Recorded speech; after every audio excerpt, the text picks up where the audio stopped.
আমার বোনের ছেলে যখন শহরে পড়তে আসে তখন আমি তাকে আমার বাড়িতে থাকতে দেই, কারণ আমি বাসায় একাই থাকতাম। আমার বড় বাইরে ছিল বলে তার সাথে এই ব্যাপারে কথা বললে সে রাজি হয়ে যায়। আমার বোনের ছেলে আমার অনেক খেয়াল রাখত, বাজার থেকে কোনো কিছু আনার প্রয়োজন হলে সে এনে দিত। একদিন হঠাৎ আমি অসুস্থ হয়ে পড়ি। তখন আমার বোনের ছেলে বলে, এখন তুমি শুধু আরাম করবে। রাতে সে আমাকে দুধ খাওয়ানোর পর ওষুধ খাইয়ে চলে যেত। সকালবেলা ঘুম থেকে উঠলে আমি অনেক শান্তি পেতাম। একদিন আমার পেটে অনেক ব্যথা হতে শুরু করে। ডাক্তারের কাছে গেলে ডাক্তার বলে আমি গর্ভবতী। এই কথা শুনে আমার তো প্রাণ বেরিয়ে যাওয়ার মতো অবস্থা হলো। বন্ধুরা, গল্পটি শুরু করার আগে আপনি যদি আমার এই ছোট চ্যানেলটির নতুন দর্শক হয়ে থাকেন তাহলে চ্যানেলটি সাবস্ক্রাইব করে আমাদের সাথে থাকবেন।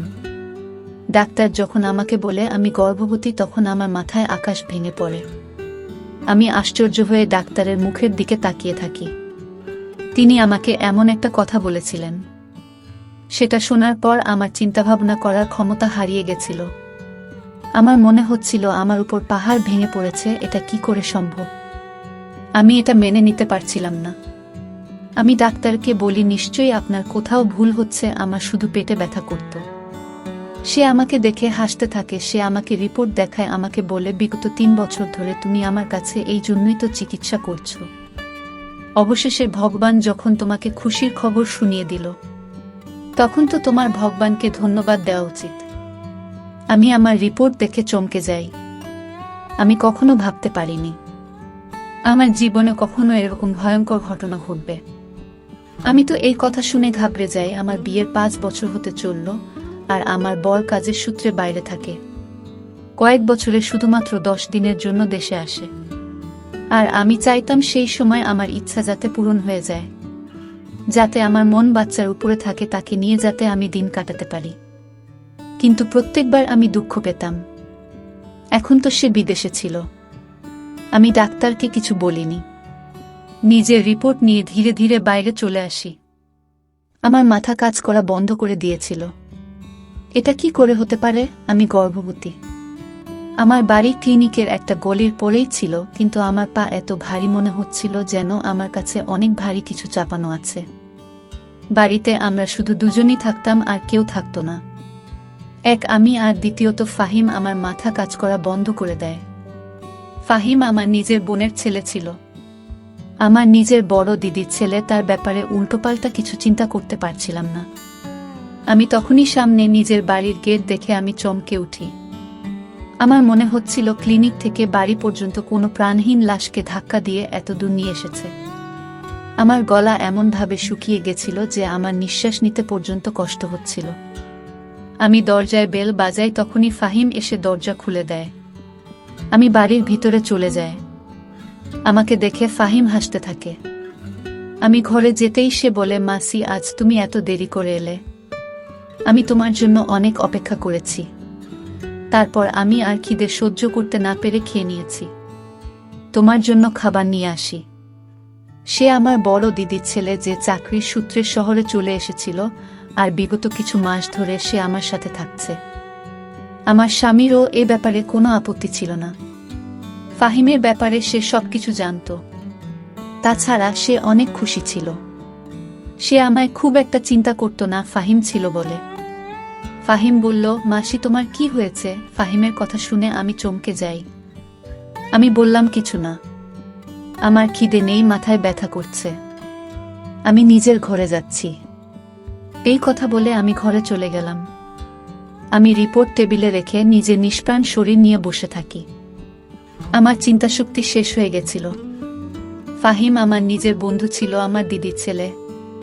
আমি তার ব্যাপারে এমন কিছু ভাবতে পারছিলাম না। আমি ভাই বোনদের মধ্যে সব থেকে ছোট ছিলাম, আর দিদি সব থেকে বড়। দিদির যখন বিয়ে হয় আমার বয়স তখন 9 বছর ছিল, আর যখন ফাহিমের জন্ম হয় তখন আমার বয়স ছিল 11 বছর। আমার বড় দিদির বাড়িতে অনেক নিয়ম ছিল, তাদের করা হুকুম ছিল। তাহলে সব হুকুম ফাহিম মেনে চলত। তাকে সবাই পছন্দ করত। কিন্তু আমার কাছে যে রিপোর্ট ছিল তাতে আমার সন্দেহ ফাহিমের উপরে হচ্ছিল। আমি আর ফাহিম ছাড়া বাড়িতে আর কোনো তৃতীয় ব্যক্তি থাকতো না যার উপর আমার সন্দেহ হবে। আমি মাথায় হাত দিয়ে চুপ করে বসেছিলাম। আমার মনে পড়ে কিছুদিন ধরে ফাহিম আমায় দুধের সাথে ওষুধ খেতে দিত, যেটা খেয়ে আমি গভীর ঘুমে আচ্ছন্ন হয়ে যেতাম। সকালে যখন আমি উঠতাম তখন অনেক আরাম লাগত। সে কি তাহলে আমাকে ঘুমের ওষুধ খাওয়াতো আর আমার ঘুমিয়ে পড়ার পর কিছু করত। ফোঁটা ফোঁটা জল আমার চোখ থেকে পড়তে থাকে। আমার একরকম অস্বস্তি হতে শুরু করে। সত্যিকারের সম্পর্কে কি মানুষ এমন করতে পারে? নিজস্ব শারীরিক চাহিদা মেটানোর জন্য মানুষ এমন করতে পারে?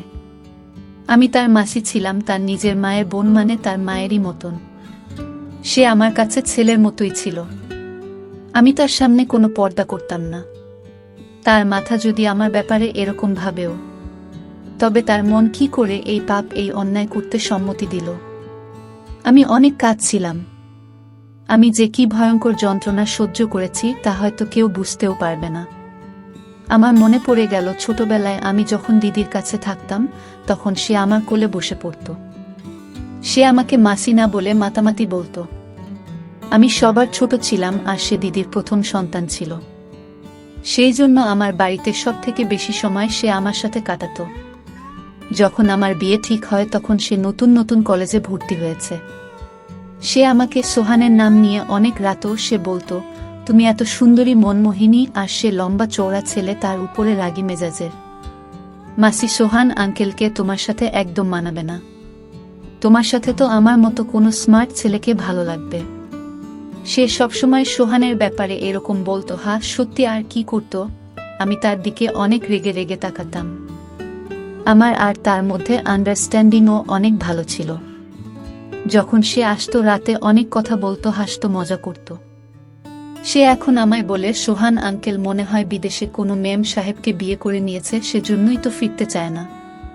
আমি তার দিকে রেগে রেগে তাকাতাম আর হাসতাম। তাকে দেখে কখনো এমন মনে হতো না যে সে আমার সাথে এমন নোংরা কাজ করতে পারে। আমি এই সবই চিন্তা করছিলাম। তখনই ফাহিম দরজায় ঠক ঠক শব্দ করে ঘরের ভিতরে এলো। তখনও তার হাতে দুধের গ্লাস, ওষুধও ছিল। সে খুব স্বাভাবিকভাবেই আমার সামনে বসল, কিন্তু সে বিছানায় বসতেই আমি ভয়ে পিছনে সরে যাই। যে সব কথা আমি ডাক্তারের থেকে শুনে এসেছিলাম, তাতে আমার জায়গায় যে কেউ থাকুক না কেন সে ভয় পেয়ে যেত। আমি একা সে সময় ফাহিমের সাথে বাড়িতে ছিলাম। সে আমাকে এভাবে ভয় পেতে দেখে অবাক হয়ে যায়। কি ব্যাপার মাসি, তুমি এত ভয় পেয়ে আছো কেন? সবকিছু ঠিক আছে তো? নাও, দুধ খাও আর আরাম করো। ফাহিম আমার দিকে গ্লাসটা এগিয়ে দেয়। আমি তার কাছ থেকে গ্লাস নিয়ে পাশে রেখে দিই। তাকে বলি, যাও এখান থেকে, আমার ঘুম পাচ্ছে। কারণ আমি জানতাম সে এখন আমার পাশে বসে তার অফিসের গল্প বলবে। যতক্ষণ না আমি গভীর ঘুমে ঘুমিয়ে পড়ি সেখান থেকে উঠবে না। আমার এরকম কথা শুনে সে ঘাবড়ে যায় আর একটু অবাক হয়ে যায়। কি ব্যাপার মাসি, তোমার শরীর ঠিক আছে তো? হয়তো আমায় এভাবে কথা বলতে শুনে সে চিন্তিত হয়ে গেছে। আমার তার উপর আরও রাগ হতে থাকে। কিরকম ভাবে সে আমার সামনে নাটক করছিল, যেন সে অনেক বোকা, বেচারা, কিছু জানে না আর ভীষণ ভালো মানুষ। প্রথমে তো আমার মনে হচ্ছিল যেন তার গায়ের জোরে একটা চড় মারি, তারপর রিপোর্টটা তার সামনে ছুঁড়ে মারি আর বলি, দেখো তোমার সততার প্রমাণ। আর তারপর তাকে বাড়ি থেকে বের করে দেই। আমি তাকে প্রমাণ সমেত ধরতে চাইতাম, না হলে সে অস্বীকার করবে। আমার মাথায় অনেক ব্যথা করছে। আমাকে একদম জাগিও না, আমি ঘুমাতে চাই। আমার এই কথার সামনে সে একদম চুপ হয়ে গেল আর উঠে দরজা পর্যন্ত চলে গেল। বলল, তুমি আরাম করো, আর হ্যাঁ, দুধটুকু নিশ্চয়ই খেয়ে নিও। আমাকে আবার দুধ খাওয়ার কথা বলে সে ঘর থেকে বেরিয়ে চলে গেল। আমি এটা জানতে চাইতাম, দুধে ওষুধ মিশিয়ে তাকে খাইয়ে সে কি এমন নোংরা কাজ আমার সাথে করত। আমি সেই দুধের গ্লাসটা জানলা দিয়ে বাইরে ফেলে দিই। সেই জানলাটা রাস্তার দিকে ছিল। ওষুধটা রেখে দিয়ে ঘরের লাইট বন্ধ করে আমি ঘুমিয়ে পড়ি। এখন আমি সেই সময়ে অপেক্ষা করছিলাম যখন ফাহিম ঘরের ভিতরে ঢুকবে। আধা ঘন্টা কেটে গেছিল, কিন্তু আমার ঘরে কেউ আসেনি। তার আসার অপেক্ষা করতে করতে আমি বিরক্ত হয়ে যাই। আমার ঘুম পেতে থাকে, সেজন্য নিজে গিয়ে দেখে আসি যে সে কি করছে। আমি উঠে ঘরের বাইরে গিয়ে দেখি বারান্দা ফাঁকা ছিল, তার সামনে ঘরটা ফাহিম ছিল। আস্তে করে তার ঘরের দরজা খুলতেই আমার হুঁশ উড়ে যায়। কারণ সে তো। আমি তার ঘরের দরজা ধীরে ধীরে বন্ধ করে দিই আর ধীর পায়ে নিজের ঘরে চলে আসি। আমার মাথায় সেই কথাগুলো ঘুরতে থাকে। যখন দিদি প্রথম ফোন করে সে বলেছিল ফাহিম তো শহরে চাকরি করতে চায়, সেখানে অনেক রকমের ছেলে থাকে। আমার ফাহিম অনেক সহজ সরল, যদি কোনো উল্টোপাল্টা লোকের চক্করে ফেঁসে যায়, যদি নেশা করা শুরু করে, তুমি তো জানো আমরা কিভাবে তাকে মানুষ করেছি, কিভাবে তার দেখাশোনা করেছি। আমার ছেলে অনেক শান্ত, অনেক সৎ, কিন্তু অনেক ছেলেরা এক জায়গায় থাকলে খারাপ কাজ তো হবে। সেই জন্য তুমি যদি তাকে নিজের বাড়িতে রাখো তাহলে আমি শান্তি পাব। সেই সময় আমি ফাহিমের এই ভেবে বাড়িতে থাকতে দেই, কারণ আমি মনে করতাম সে আমার বন্ধু নয়, বরং সে আমার ছেলের মতো। আমার মাথা যন্ত্রণায় ফেটে যাচ্ছিল। আমি দেখেছিলাম আমার দিদির ছেলে সেই সময় নিজের ঘরে বসে সিগারেট খাচ্ছিল। আমার দিকে তার পিঠ ছিল, সেই জন্য সে কিছু জানতে পারেনি। আমি ধীরে তার ঘরের দরজা বন্ধ করে নিজের ঘরে ফিরে এসেছিলাম। আমি ফুল নিশ্চিত ছিলাম যে সে নিশ্চয়ই নেশার সিগারেট খাচ্ছিল। আমি কিছু বুঝতে পারছিলাম না যে কি করব আর কি করা উচিত। আমি কি করে নিজের দিদিকে সেভাবে এই ব্যাপারগুলো বলবো? আমার দিদি একজন হার্টের রোগী ছিল। যদি সে জানতে পারে যে ফাহিম আমার সাথে কি করছে, এটা শোনার সাথে সাথেই হয়তো মারা যাবে। আমি ভেবেছিলাম যে সকাল হলেই আমি ফাহিমকে বলবো সে যেন নিজের থাকার বন্দোবস্ত করে নেয়। আমি তাকে নিজের বাড়িতে আর রাখতে পারবো না। আমি নিজের ঘর বন্ধ করে দিয়ে শুয়ে পড়ি। সকালে আমার দরজা জুড়ে জুড়ে ধাক্কানো হচ্ছিল। আমি উঠে দরজা খুলি তখন দেখি ফাহিম আমার দিকে অনেক রেগে তাকিয়ে আছে। দরজা কেন বন্ধ করেছিলে তুমি? শেষে আমাকে অনেক জোরে জিজ্ঞাসা করে। সে কি যে আমাকে এভাবে জিজ্ঞাসা করবে তার হয়তো সমস্যা হচ্ছিল, এজন্য যে আমি তার রাস্তা বন্ধ করে দিয়েছিলাম। সে যে অন্যায় আমার সাথে করছিল, হয়তো তার চাহিদা পূরণ না হওয়ার কারণে সেইভাবে আমার সাথে কথা বলছিল। আমি তাকে জিজ্ঞাসা করি, তুমি কেহ আমাকে এরকমভাবে প্রশ্ন করার? আমার এত জোর গলার আওয়াজ শুনে সেও একটু অবাক হয়ে গেল। তখন সে নরম গলায় বলে, মাসি, রাতে তোমার শরীর ঠিক ছিল না, তাই আমার চিন্তা হচ্ছিল। আমি কখন থেকে দরজার সামনে এসে তোমাকে ডাকছিলাম, কিন্তু যখন তুমি কোনো উত্তর দিচ্ছিলে না তখন আমার চিন্তা হতে শুরু করে যে না জানি তুমি বেহুশ হয়ে যাওনি। সেই জন্য আমি দরজা খোলার চেষ্টা করি, কিন্তু দরজা বন্ধ ছিল। সেই জন্য আমি চিন্তিত হয়ে যাই। তুমি দয়া করে দরজা লক করো না। তার মিথ্যে নাটক আর আমার জন্য মিথ্যে চিন্তা করা দেখে আমার ভীষণ রাগ হচ্ছিল। আমি কড়াভাবে বলি, তোমাকে আমার জন্য চিন্তা করার কোনো দরকার নেই। এরপর নিজের ঘর থেকে বাইরে চলে যায়। নিজের জন্য জলখাবার বানিয়ে খেয়ে পাশেই এক বান্ধবীর বাড়িতে চলে যায়। আমার পাশের বাড়িতেও আমার বয়সী একজন মেয়ে থাকত, সে বিবাহিত ছিল। যখনই আমার বর দেশের বাইরে যেত তখন সে আমার খেয়াল রাখত। আমার তার বন্ধুত্ব অনেক ভালো ছিল। তার বর আমাকে নিজের বোনের মতো দেখত। যখনই সে বাজারে যেত তখনই আমাকে জিজ্ঞাসা করত, বোন, তোমার জন্য কিছু কিনতে হবে, যদি কিছু আনতে হয় আমাকে বলো। আমি প্রায় তাকে বাজার থেকে জিনিস কিনতে দিতাম।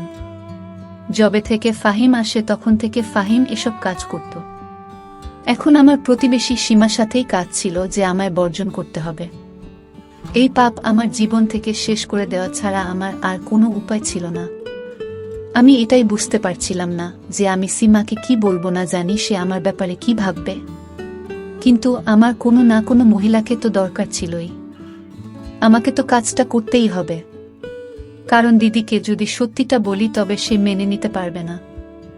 যদি নিজের বরকে এসব কথা বলতাম তাহলে তো সে আমাকে আর কখনো নিজের বউ বলে মেনে নিত না। আমার সংসার বরবাদ হয়ে যেত। আমি যে কি জায়গায় ফেঁসে গেছিলাম তা শুধু একমাত্র আমি ভালো করে জানতাম।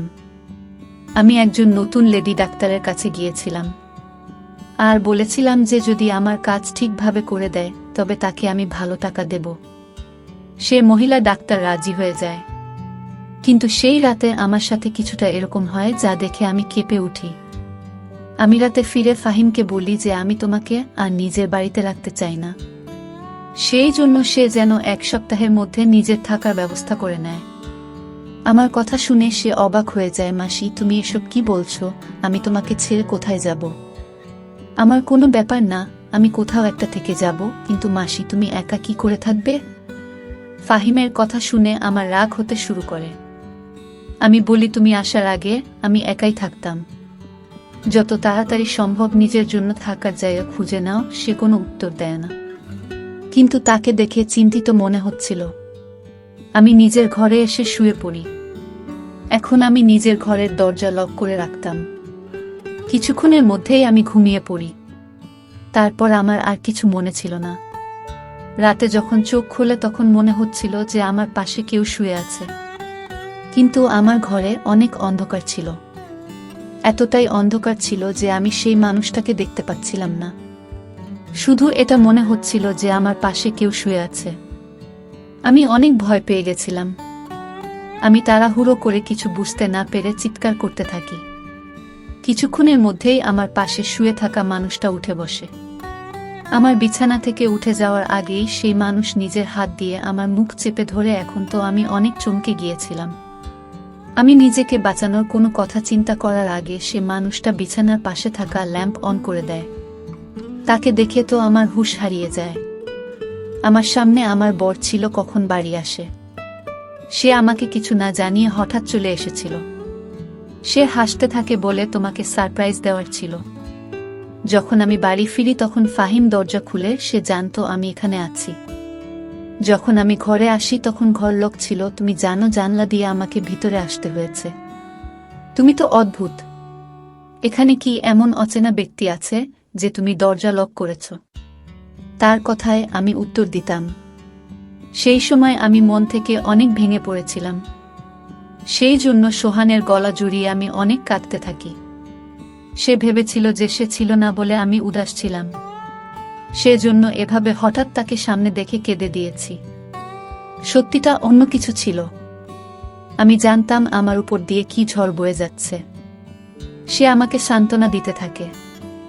সকালে যখন আমি উঠি তখনও সোহান ঘুমাচ্ছিল। আমি অনেক চিন্তিত ছিলাম, আজ আমাকে ডাক্তারের কাছে অ্যাবর্শন করতে যেতে হবে। কিন্তু সোহানের উপস্থিতিতে এটা সম্ভব নয়। আমি এটা ভেবে চিন্তিত ছিলাম যে সোহানের কাছে কি অজুহাত দেবে, কি করে এই কথাটা লুকাবো। আমি চিন্তিত হয়ে বাইরে বসেছিলাম। তখনই ফাহিম রান্নাঘর থেকে বের হয়। সে নিজের ও সকলের জলখাবার বানিয়ে টেবিলে রাখছিল।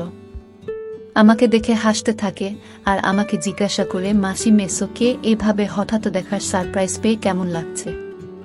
আমার তাকে দেখে ঘৃণা হয়। আর তাকে জিজ্ঞাসা করি, তুমি এত নাটকীয় ব্যক্তি কেন? এত ভালো মানুষের অভিনয় কিভাবে করো? তুমি লজ্জা লাগে না তোমার? একদিকে মাসি বলে ডাকো আর অন্যদিকে। আমি এসব দেখে দেখে বিরক্ত হয়ে গেছিলাম। সেই জন্য কোনো কিছু ভাবনা চিন্তা না করেই মুখে যায় এসেছিল আমি বলে দিয়েছিলাম। সে এতটাই মিলছিল। সে তখন আমাকে অবাক হয়ে দেখছিল। আমাকে বলে, মাসি কি বলছো তুমি? আমি তোমার কথা কিছু বুঝতে পারছি না। আমি এমন কি করেছি যার জন্য তুমি আমার সাথে এভাবে কথা বলছো? ফাহিমের কথায় আমি তার দিকে অবাক হয়ে দেখি আর নিজের ঘরে চলে যায়। সোহান তখন ঘুমাচ্ছিল। আলমারি থেকে নিজের রিপোর্ট বের করি আর ঘরের বাইরে চলে আসি। সিহাব টেবিলের পাশে দাঁড়িয়েছিল। আমি সেই রিপোর্ট তার মুখের উপর ছুঁড়ে মারি আর তার মুখের সাথে ধাক্কা লেগে মাটিতে পড়ে যায়। বলি, এটা পড়ো আর নিজের নোংরা মুখ নিয়ে সোহান ওঠার আগে আমার বাড়ি থেকে বিদায় হয়ে যাও। আমি ওকে রেগে রেগে এই কথাগুলো বলি, কারণ আমি চাইতাম না কোনোভাবে সোহান এই কথা জানতে পারুক। ফাহিম রিপোর্টটা মাটি থেকে তুলে খুলে যখনই সে সেই রিপোর্ট পড়ে তখন তার মুখের রং ফিকে হয়ে যায়। তার হুঁশ উড়ে যায়। তার কিছু বলার আগে সোহান বারান্দায় আসছিল। জানি না কিভাবে, কিন্তু সে সোজা ফাহিমের কাছে আসছিল। রিপোর্ট তার হাত থেকে নিয়ে পড়তে শুরু করে। সেটা দেখে তো আমার প্রাণ বেরিয়ে যাওয়ার মতো অবস্থা হয়। আমার সংসার নষ্ট হয়ে যাবে। সোহান তো আমাকে তালাক দিয়ে দেবে। আমার খুব বাজেভাবে মাথা ঘুরে যায় আর আমি পড়ে যাই। যখন আমার হুঁশ আসে তখন দেখি আমি হাসপাতালে আসছি। আমার হাত কাঁপছিল আর সোহান আমার দিকে দেখছিল। ফাহিম ও সেখানে দাঁড়িয়েছিল। আমি সোহানকে দেখে কাঁদতে থাকি। আমি বলি, আমার কোনো দোষ নেই। ফাহিম আমাকে ঘুমের ওষুধ দিত। আমি কিছু জানি না। দোহাই, আমাকে তালাক দিও না। আমি তোমাকে অনেক ভালোবাসি, আমি তোমাকে ছাড়া বাঁচতে পারবো না। আমি বিছানায় শুয়ে তার হাত ধরে তার কাছ থেকে ক্ষমা চাইছিলাম। শেষে আমার হাত ধরে বললে, তুমি চিন্তা করো না, আমি তোমাকে ছাড়ব না। আমি আবার নতুন করে তোমার টেস্ট করিয়েছি, তুমি গর্ভবতী। হয়তো অন্য কারো রিপোর্ট তোমার রিপোর্টের সাথে বদলে গিয়েছিল। না তুমি দোষী আর না শিহাবের কোনো দোষ আছে। এরকম কিছু নয়, তুমি তার চরিত্রের উপর সন্দেহ করো না। শুধু রিপোর্টও অদল বদল হয়ে গেছিল। এটা একটা ভুল বোঝাবুঝি হয়েছে।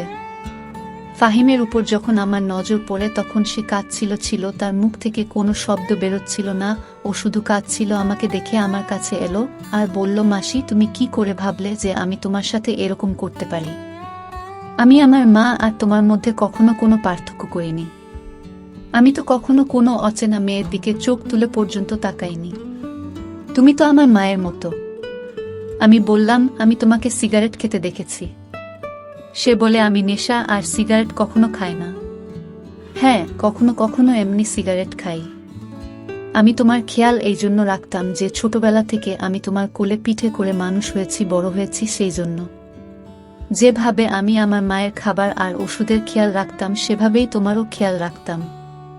আমি যদি জানতাম আমার জন্য তোমার অসুবিধা হবে তাহলে আমি কখনো ওখানে যেতামই না। সে কেঁদে কেঁদে এই কথাগুলো বলছিল। একটা ভুল রিপোর্ট আমাকে লজ্জায় ফেলে দিয়েছিল। আমি নিজের দিদির ছেলের ব্যাপারে কি না ভেবেছিলাম, কিন্তু আমার মাথায় একবারও এই চিন্তা আসেনি যে রিপোর্ট ভুলও হতে পারে। আফসোস, যদি আমি দ্বিতীয়বার আরও একবার টেস্ট করে নিতাম তাহলে এসব কিছু ঘটতো না। বন্ধুরা, আজকের গল্প এখানেই শেষ করছি। যদি আমার গল্পগুলো তোমাদের ভালো লাগে তাহলে একটা লাইক দিয়ে বন্ধুদের সাথে শেয়ার করে দিন। দেখা হবে আগামীকালের নতুন ভিডিওতে। সবাই ভালো থাকবেন। ধন্যবাদ।